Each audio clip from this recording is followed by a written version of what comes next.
Well, hello everybody and welcome back to the channel, friends. It's time for the Elysian Kingdom, the 8th episode of the first season of Star Trek Strange New Worlds.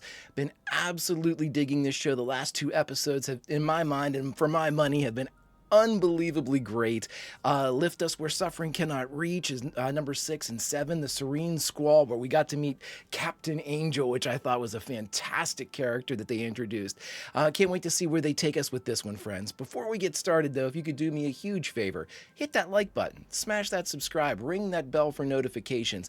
It greatly helps out a small channel, and it allows me to alert you next time we go live with Strange New Worlds. And of course, if there's anything that we do that you would like early or in its full-length format, the link to our Patreon is in the description. But all that is then and this is now, and now it's time to journey once again aboard the NCC 1701, captained by one Christopher Pike, as we watch Star Trek Strange New Worlds Season 1, Episode 8, The Elysian Kingdom. Prepare to engage maximum warp reaction, and away we go!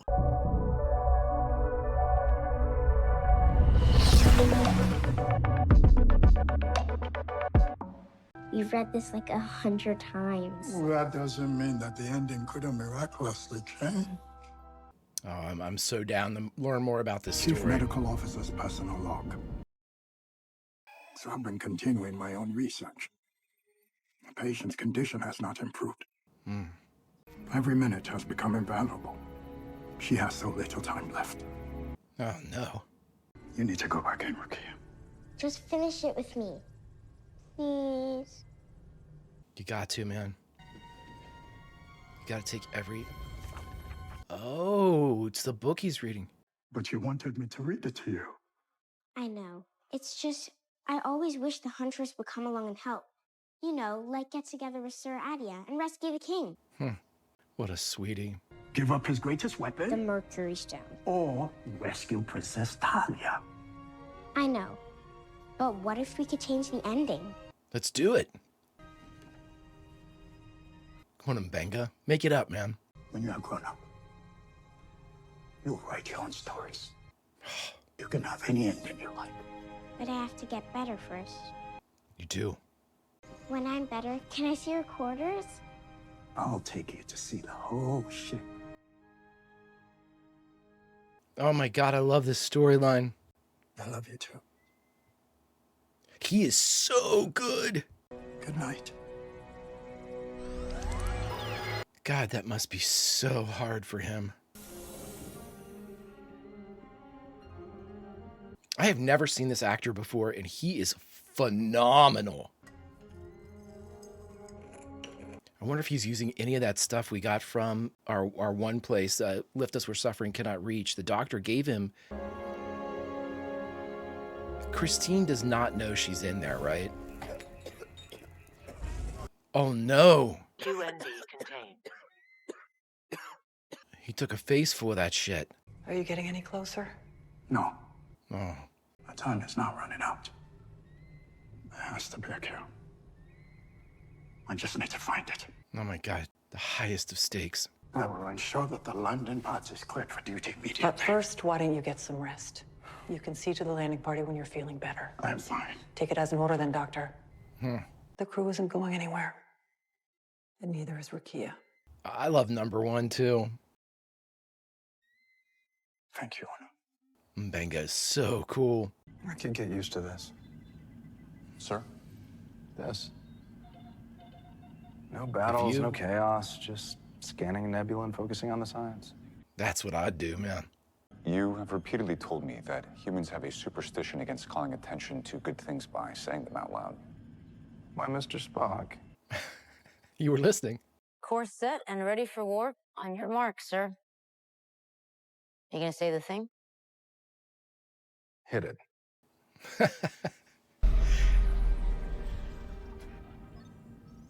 Oh, shit. Mr. Spock, Scans indicate a minor synchrotron flux emanating from inside the nebula. Perhaps that has affected our warp capabilities. Or Bad luck. perhaps the nebula has merely affected our ability to achieve a static warp bubble. Suggest we engage impulse thrusters until we are clear of its gravitational. Yeah, get out of whatever influence it has. Kissing this nebula goodbye. Take 2. Oh.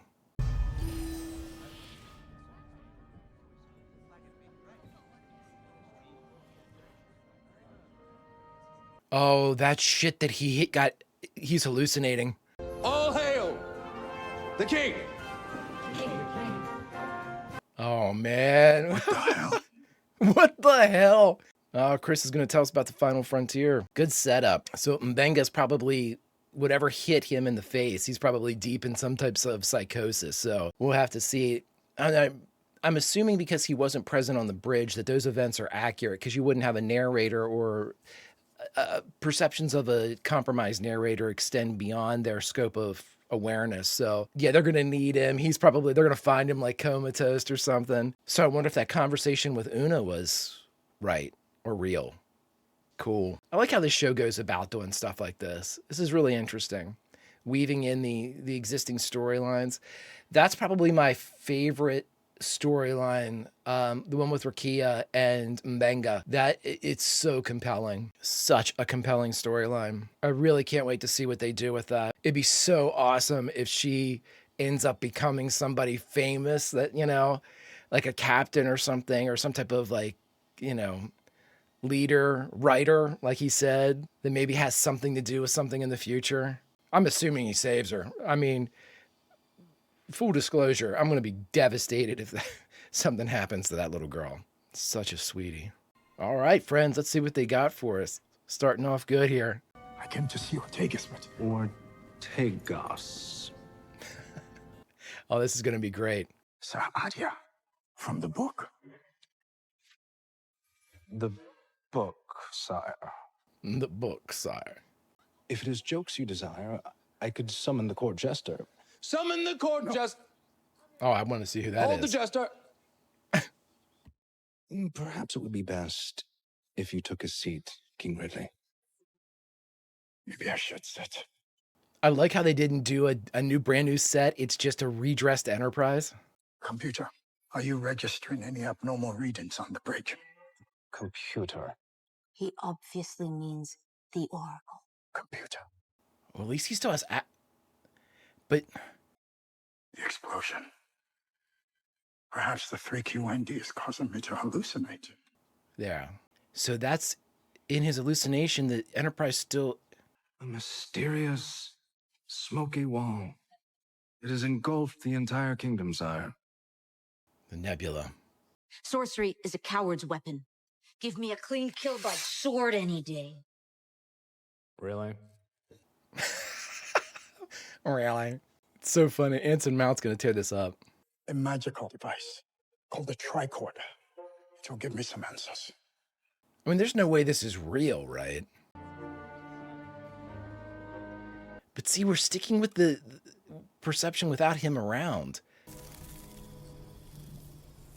Look at this shit. Amazing. Its readings indicate I'm perfectly healthy. Readings. You got to be deep inside of it, then, man. Examine you. Of course, Christine's going to be some type of like witch. That's awesome. And what does your device say of me? It seems your dopamine levels are highly elevated. Dopamine. What's that mean? My king, I know you said not to follow, but Princess Talia insisted. Is it going to be his daughter? Oh, no. It's Laan. Queen Nev has invaded my kingdom. She's obsessed with the Mercury Stone. She thinks I have it. I know you have the Mercury Stone safely in your keeping. What is the Mercury Stone, I wonder? Sure. Yes. This must have been a fun episode to shoot. Completely different characters. What is this? Magic device. You have another weapon in your mighty arsenal. Oh, Brutus, Queen Nev stands near your chance, Runa, does she? My Princess Runa applauds you. Completely different. Their heads will roll. Perhaps we could refrain from any unnecessary head jumping. Oh, that's disappointing. That's disappointing. Off me. I'm your superior officer. The Crimson Guard. Are they red shirts? I'm not a wizard. I'm the chief engineer. You wear a wizard's robes. This is absurd. Oh, he's not buying into it. Your hour of cruelty is at an end. For King Ridley is here to strike fear in your evil hearts. Release Castor the Wizard at once. We don't answer to you, false king. Ooh. Are not Lady Audrey's woods neutral territory by royal agreement? You have no right here. My man's read this book quite a bit. Queen Nev no longer acknowledges the letter of accords. Oh. Hammer! Please help me. Everyone else is lost their mind. Well, at least Hammer still knows what's going on. We must rescue him. Absolutely. Good plan. Fantastic. She's hilarious. I'm sorry, but we need the Mercury Stone. And it's hard to hear over the sound of your trembling boots. That's enough. Diplomacy. Haha. Starfall is thirsty. A ridiculous name for a sword. You're ridiculous. You are both going to... Oh, Starfall's a cool name. And what of me, my lord? And Runa? What about Runa? And if you should fall in battle, I will sing an epic song. Nice. Let's go. I think I might be more useful staying. Yes, All right. All right. It's a shame, man, that Lon got that role because they could have used her combat abilities. Please point that elsewhere. Nice. Pollux the Wizard? King Ridley. I'm surprised to find you here, though I cannot say if I think it foolish or brave. The emotional acting, love it. Why should I help you? Because Castor is your brother? Yes? I had no idea. How did you know?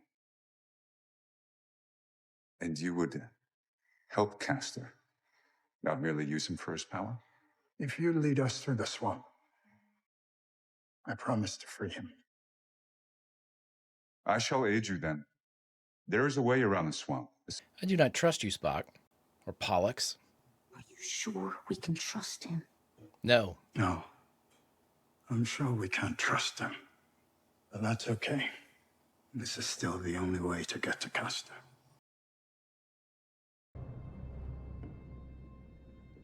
Were we down in engineering? Oh, no way. Uhura's Nev? Welcome to my kingdom. Now, kneel before me. Yes, of course. Oh, yes, of course. Welcome, King Ridley. Now, where is the Mercury Stone? Beats me. Thank you, Queen Nev. You wanted to see my brother. Now you can join me. In the dungeon. Thanks. I can't take it anymore, I tell you. The walls. It's a transporter room. Hammer, am I glad to see you? Are we the only two crew members who are unaffected? It would appear so. Do you have any idea why everyone's acting so strangely? So this is real. Wow. The important question to ask is why you and I aren't affected, and why they are. I thought the important question is, where is the Mercury Stone? Hammer's gonna have no idea. In the book, Castor helps King Ridley to find it. I have no idea how to find it. I know. I came to rescue you because you're the only other person unaffected. But Hammer's got that precog stuff. A consciousness press against my own. Luckily, my years of telepathic training allowed me to block it. Oh. I assume I'm able to keep my memories because of my telepathic abilities. Have you considered, Doctor, the entity I sensed might have pulled the story from your mind? But why is Mbenga not affected then? I was, however, able to sense that the entity is not on another ship, but rather a part of the nebula itself. Really? Engineering is close by. I can control the ship systems from there. We have to find a way out of here first, and fast. Well, you're in the transporter. The help of some powerful magic called science. Abracadabra. I like it. Don't look, it'll blind you. What about you? I am a wizard. This is awesome. Having Hammer, like, love it. I like this. Science.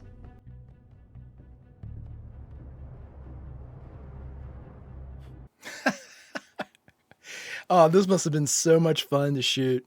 So where's Una? Be grateful. Your queen is feeling merciful today. I will give you another chance to earn my favor. Man, I hope nobody kills anybody.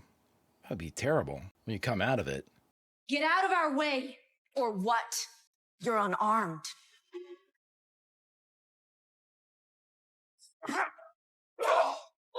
Not anymore. I have armed myself. Come on, Ortegas. Just don't kill anybody. Oh my God.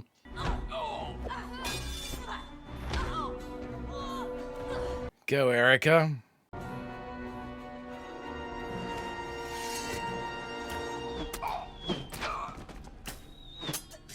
Oh! Una. Oh, the daughter always said she wanted the Huntress to join. She's an ally. Zymira. Adia. Nice. We should put an end to this fantasy before someone seriously gets hurt. I mean, the arrow shots are probably Consciousness without a body, floating in space. We've had that before. A Boltzmann brain is a theoretical, spontaneously generated consciousness. And maybe we have just encountered one. And this consciousness has somehow trapped our ship in the nebula and turned the crew into characters from a book I've read? At least it made you the hero. I swore my allegiance to no one but her. You know that. Sometimes I wonder if we have anything in common. Perhaps it is your differences which drew you together. I like that. The two of you, Adia, Zymira, you don't even know each other. Not to contradict you, but we know each other. Quite well. But you're not supposed to. The two of you never actually meet in the book. That's... Your daughter wanted it to... Rukia? Is she a character? She's a consciousness without a body. She wanted Sir Adia and Zymira to team up. I told her when she grew up she could become a writing. She's doing it now. Are you suggesting the entity did not take the story from you, but rather from your daughter? Because it saw somebody sympathetic, a consciousness without a body. Where is Rukia? You can't leave her out too long, though. Oh, no. She's gone. Maybe she's on the ship. But anytime she spends out... Go to your quarters. She always wanted to see your quarters. The longer she stays out of the buffer, the faster her illness will progress. We gotta find her quick. Oh, sorry, Doctor. Let me help. Damn, I love Hammer, man. What a cool-ass character. The Mercury Stone is a girl. Oh, my God. Rukia is the Mercury Stone? Is that what they're thinking, or is that legit? No. Unhand me, you brute. Ow. No. Oh, of course they captured him. Whether you live or die depends entirely on you, Sirrah. What do you want from me? Your loyalty. It's so over the top. I love it, though. God, the redressing of this set, crazy. I take it you've had no luck finding her. No. Your quarters, man. She's always wanted to see it. Took her out of the buffer and hid her. Perhaps we are thinking of this the wrong way. Where would your daughter want to go? Come on. Please. Now is not the time to fight. We need to get into my quarters right away.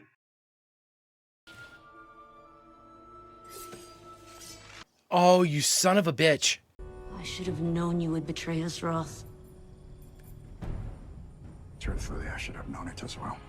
Yeah, it probably happens in the That's book. what he does in the book. You really should have known that then.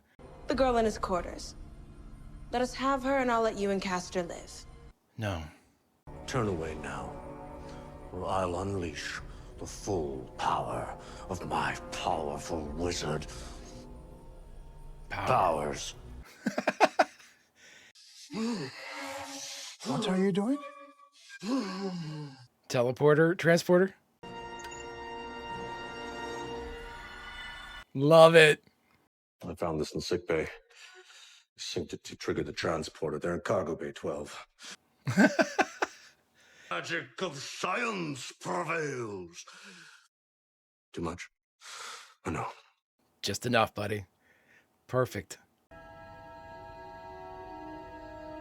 I love seeing all these alternate, oh, there she is. Daddy, you made it.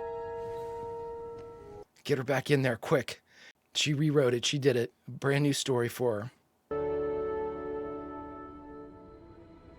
Oh, look at her. There's no trace of signal came here. You are healthy. How? My friend made me better. Oh my God. She woke me up when we've been playing. I could see you, Daddy. You did such a good job. Did you have fun? I did. Your friend doesn't mean to. But she's hurting my friends. Yeah. They need to return to their lives. Do I have to go back into the buffer, Daddy? No. Frankly, I don't understand what's happening. She's been healed, man. Don't question it. You said if you tried to connect to the consciousness again, it could kill you. I know. But maybe if Rukia told her friend we need to talk, the entity might be more inclined to cooperate. A softer touch, maybe. Please be gentle. Oh. I felt her imprisoned in your machine. I sensed her loneliness. It matched my own. A consciousness without a body. To give her a piece of her childhood you didn't allow. I was trying to protect her. Everything I did was to keep my daughter alive. Yeah, don't question that. If I release this ship and the child goes with you, she will grow sick again. The ship cannot stay here. No. The crew or your daughter. No, she can go back in the buffer. There must be another way. There is. You could leave and she could stay. No way. It is her body that is ill, but her consciousness could join with me. No. Okay, we got a problem. Daddy? No, Mbenga, you can't do this. You know how in the story, King Gridley has the Mercury Stone? He wants to keep it. Until he learns that it has a soul. And that it will die if he holds on to it. No, you can't do this, dude. He has to let it go. Even though it means he won't be happy anymore. Dude, you can't do this, man. You'll lose her forever, dude. Remember I told you you could write your own story someday. Maybe that someday is now. You know nothing about this entity, man. Okay, brave girl. I love you, Daddy. Jesus. There's no way, man. It tickles, Daddy. Oh my God, please don't let this be something terrible. Oh my God, man. Dude, I don't know if that was the right choice, man. I do not know if that was the right choice. Okay. Hello, Daddy. Thank you for everything. You were right. I've been creating my own adventures. I wish I could tell you what I've seen. You just left. Moments for you have been years for me and Deborah. Deborah. You named the entity after. Mom. You look so much like her. Do I? I'm happy. I'm safe. You did the right thing. Someday we'll see each other again. I know we will. But you have to live your own life now. Create your own stories.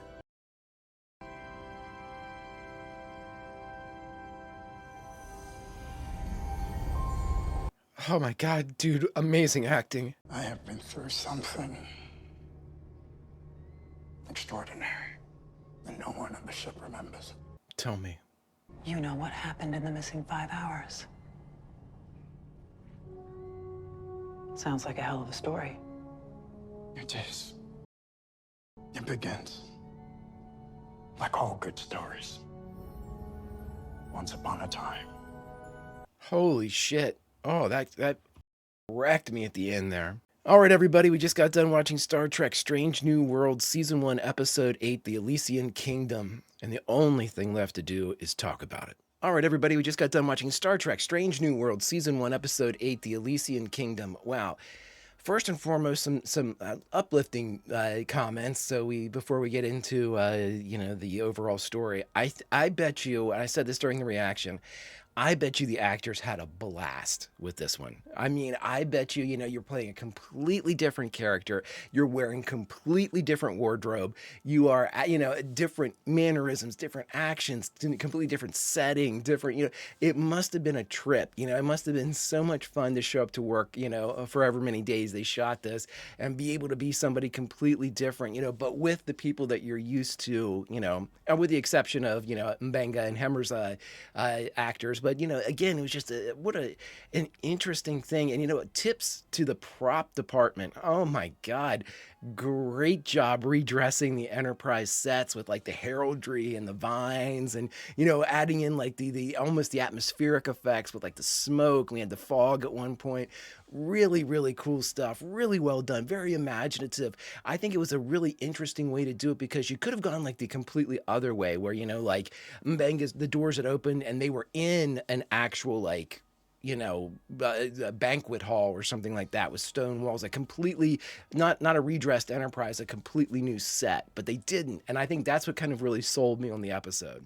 And continuing to have those elements of like the real world kind of bleeding through the tricorders, things like that, being able to actually talk to the computer and getting responses back, having to run scans and things like that.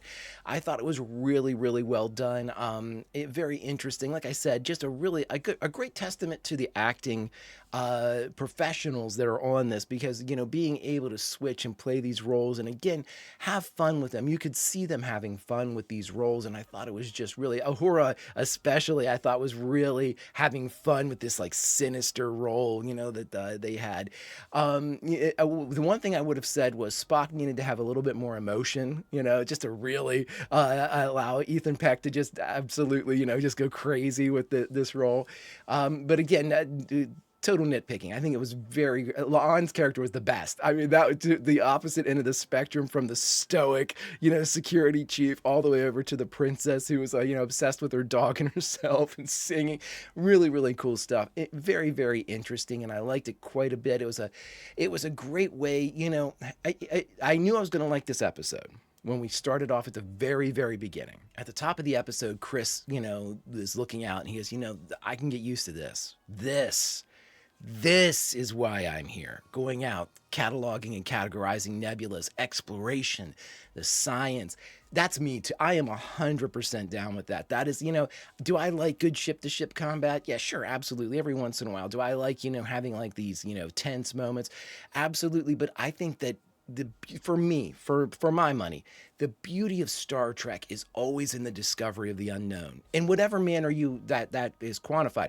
To me, that's where it shines. That's where Star Trek is just so, that the quest for knowledge and the exploration, taking us where no one has gone before, just out into, that's the best part about this.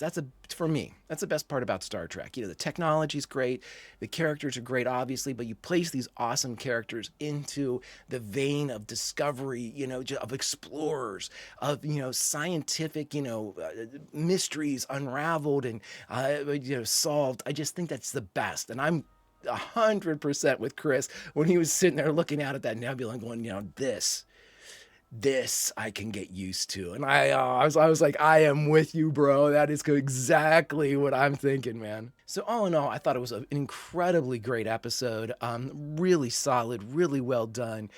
Incredible acting. Now, here's both the thing I liked the most and the least about the episode. I was really worried when they just had Rakia like dematerialize and go away. I thought, oh my God, to me, that I couldn't have lived. I even as an audience member, I'm not sure I could have lived with that.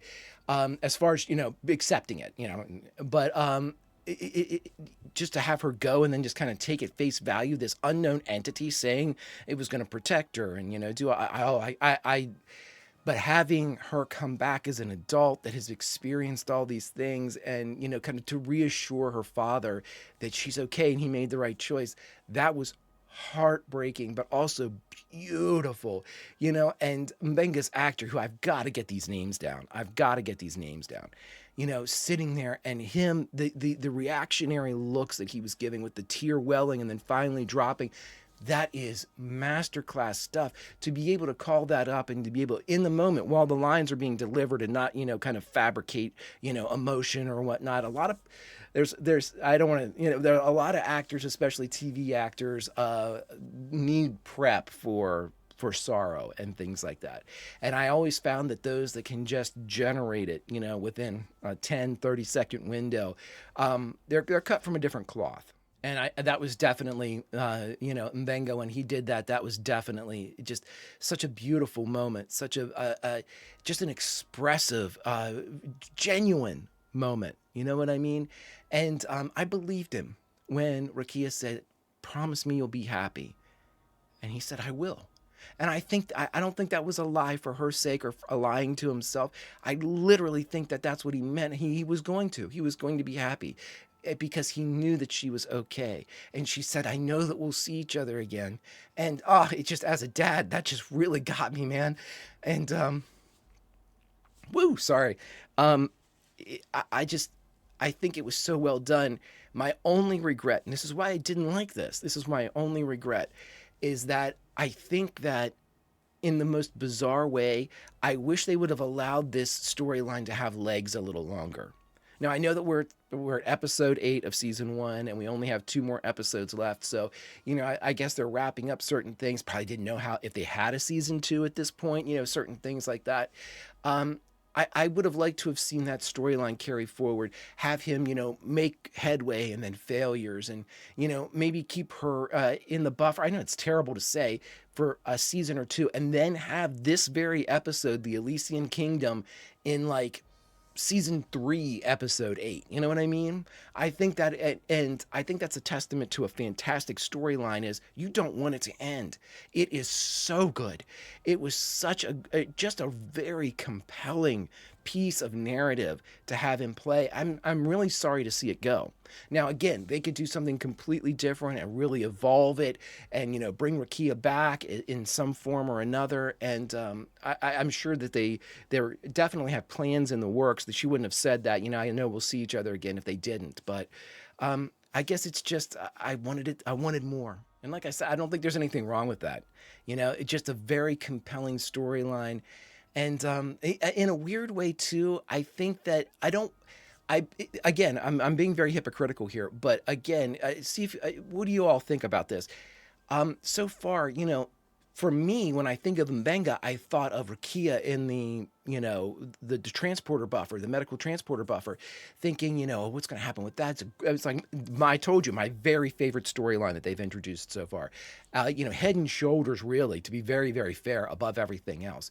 I worry now that we have I don't want to say a directionless, but like almost like a narrative tie-off now with Mbenga's character. So something new has to be introduced that gets developed for his character, which I want his character used. I think that's what I'm trying to say here is, you have this incredibly great storyline that's been wrapped up, essentially, and the main person or character that is the catalyst of all of this is now left without this great storyline. They just need to find something for that actor immediately, because the character of Mbenga is incredibly compelling. Hands down, one of my favorites on the ship. In fact, I would probably say that Mbenga is my favorite. I really like La'an, and I really like Pike too. Those 3 are probably my favorites. But that's not to say I love Erica. I love Ahura. I love all of the characters very, very much. There's no one that I'm Hemmer. I love them all so much. But I think that if no, Hemmer, I would definitely put, honestly, I think right now we're looking at Mbenga, Hammer, Laan. We're top 3 right now for me. I'm sticking to that. I'm sticking to those 3 for right now. Even though I love everyone else, it's gonna fluctuate. But Mbenga is really, he's probably my favorite. I just hope that, like, again, my point being with all that, I just hope that they don't kind of forget about the character while they kind of reboot and maybe get him another storyline. Because it's a big cast, and there's a lot to do. There's a lot of people to explore. And again, I don't want them to have to like spend time with Mbenga that at the detriment of somebody like Una or Erica or Laan or, I'm sure they all have compelling stories too that we haven't really had a chance to, fully develop and explore. I think of Laan and the Gorn, there's way more to that that's I'm sure going to come up at some point. But anyway, I mean, what do you say about a show that wants more? You call it a good show.